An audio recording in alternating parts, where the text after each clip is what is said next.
Hey everyone, it's Sensei Victoria Whitfield from naturalintuition.com, welcoming you back to episode 36 of the Journeypreneur Podcast, your source for channeled holistic stress management techniques, guidance, inspiration, and motivation on your path to rapid financial ascension and massive impact as a conscious entrepreneur. So the title of this episode is Toxic Can-Do Attitude. Toxic can-do attitude. So right now, as I'm enjoying sitting in traffic on the way down to the beach here in New Jersey, it's a nice hot day and I'm excited to gather some rays. I was remembering an experience that I had that really broke me open to the importance of asking for help versus not asking for help. And what triggered me remembering it was this weekend recently, a family member of mine sprained her arm because she was trying to do everything by herself, but putting there was there was this fire in her belly. I'm like, I can do this, and then boom, she falls, and okay, I get that phone call. It's time to head to the emergency room with her. All right, and that was perfectly fine. I get to love and be supportive, and I don't judge because I know that the same thing has happened to me before. So back when I used to work in nonprofit, I was the center director of this wonderful place for spiritual development and social change events is what we put on as a nonprofit. And we worked in this old Victorian building. The windows were original, that heavy glass with the weights on either side. Really gorgeous. Just wonderful, charming house on the campus of actually a church grounds. And the building was donated to us.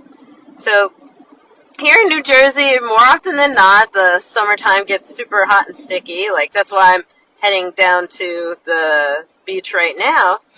But that day, I was in the office, and I wanted to open the window because it was starting to get a little bit hotter and hotter.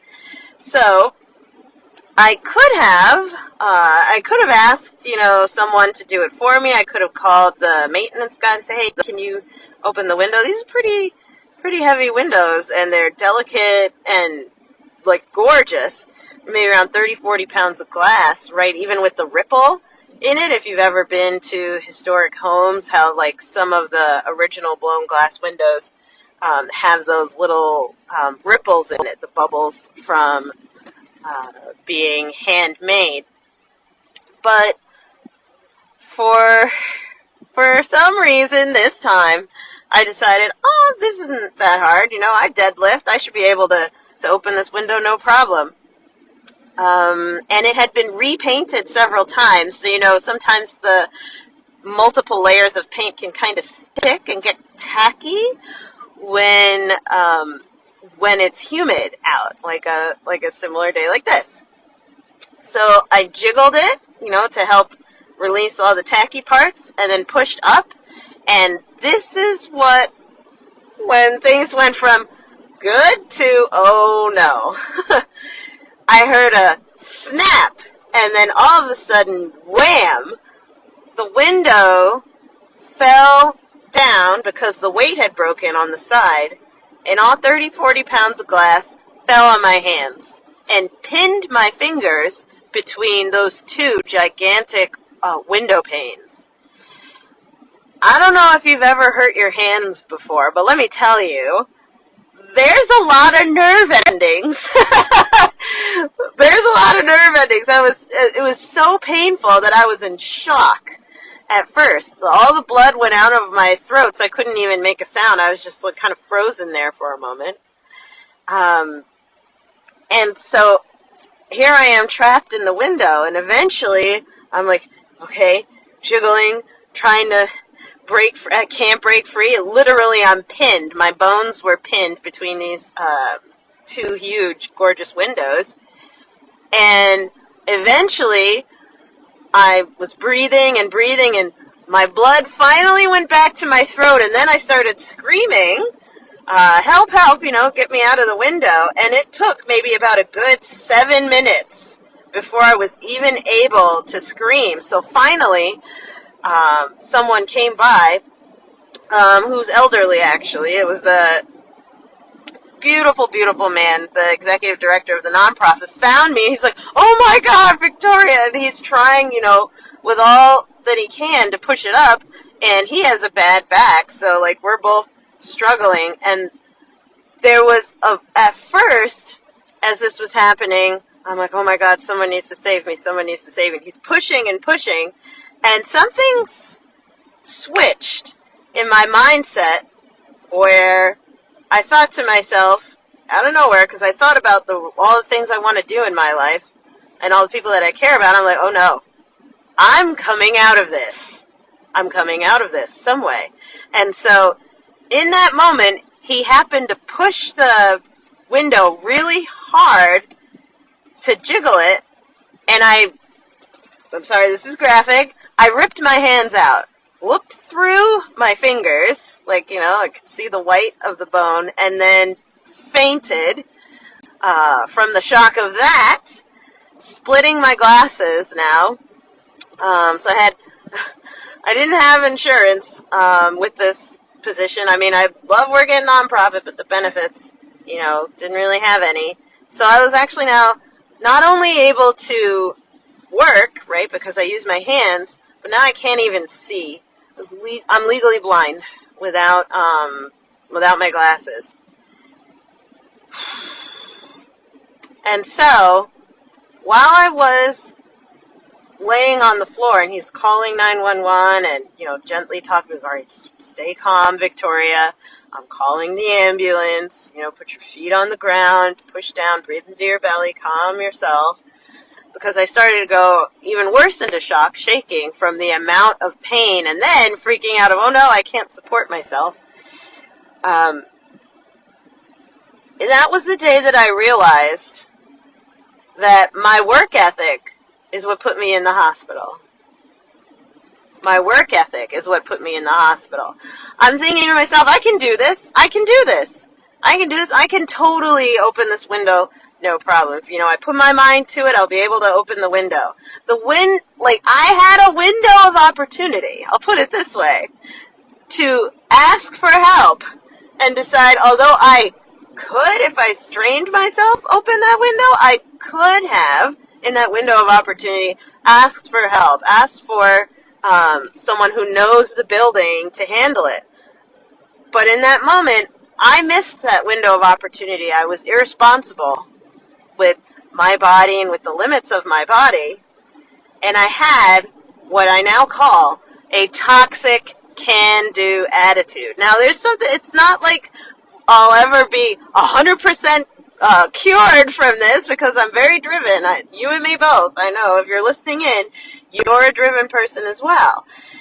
But at the same time, it's experiences like these that teach us, or at least for me personally, this is something that changed how I approach not asking for help, because I had that window of opportunity, I didn't take it, and guess what? The window took me. The window took me. It's like, all right, you're not going to pay attention. Watch what happens when you don't ask for help, right? Toxic can-do attitude. So I wanted to tell you that story, by the way, to pose that to you of, are there things in your life that you're doing that are straining you, that are actually harmful to your health because you're doing them on your own? Because you keep telling yourself, well, as someone who has a positive mindset, be kind to yourself. Having a positive mindset is, generally a good thing, but not if it ends up putting you into the hospital, right? It's not a good thing if it ends up putting you into the hospital. So the way that you approach your business, right, your career or your day-to-day life, are you overwhelming yourself with the amount of output, or overwhelming yourself with adding more and more and more to your plate, or overwhelming yourself, saying yes when you should be saying actually no, right? Or saying I can do that versus let me go get some help, right? Or let me go find someone who can do this with me or for me. Are you open to that? Because that's having a toxic can-do attitude. You know, it's a beautiful thing to be someone who's a self-starter, who is driven and excited to help and heal. And it's another thing where your can-do attitude means you can't say no, or your can-do attitude means you put yourself in harm's way. Now, the end of that story is a happy ending, right? I get to the hospital, and there's an outpouring of support. I didn't even ask for it. I didn't even ask for it. Interestingly, the situation put me in position to receive, right? Because I'm out of commission. I am out of commission. And luckily, I was being part of that nonprofit, surrounded by people who love, honor, respect, and feel me, and who want to support, who are there to support each other, to support me, to support everyone there. So that community, oh my gosh, the round and round the clock, they kept calling in on different people's cell phones, coming to the hospital, sending letters in, leaving voicemails, and sending emails saying, how much money does Victoria need? Does she need money? How's Victoria? Does she need help? Right? Constantly asking, what do you need? And it was a beautiful thing because I didn't have the ability to ask for help, but that situation put me in a position where I was forced to receive help. And from that, now I think twice. Now I think twice because I can actually trust that there's going to be a net to catch me. Trust that there's actually people who genuinely do want to help and who... And I've seen over time now, over the years, putting it into practice, that the more that I ask for help, the more that we're able to get done on an exponential scale. With love, I'd have to say what kept me from asking for help originally was this pride that I have. I'm a very prideful person, I'll be honest. Open heart. I'm a very prideful person. I take deep pride in my work. I'm so passionate about making sure that the work that I do is of very high quality, that it speaks of who I am as a person. But that pride also has a dark side sometimes, and this is one of those examples where it turns into a toxic can-do attitude. Learn to ask for help.